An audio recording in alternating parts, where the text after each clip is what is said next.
Welcome to Moms Every Day, helpful hints for a happier home.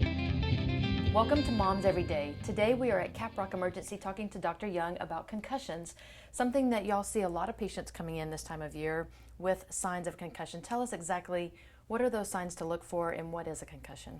So a concussion is when you bruise your brain, either because you fell and hit your head or you had a sudden start or stop and the brain hits the skull and gets bruised, and that's a concussion.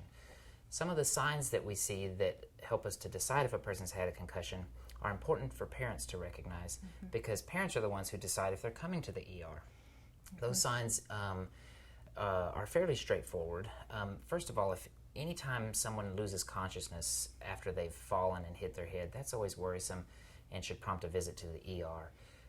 If there's any vomiting even once is worrisome, but particularly if the vomiting is recurrent.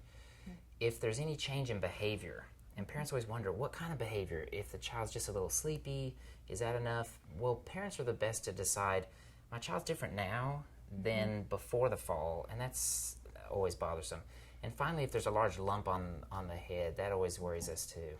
And then how time sensitive? I think a lot of times as parents we kind of think, oh, well, let's give it a few minutes and see what happens or develops. But with a concussion, how soon do we need to get them in to be seen? Well, if you have any of the symptoms I mentioned initially, those patients should come right away.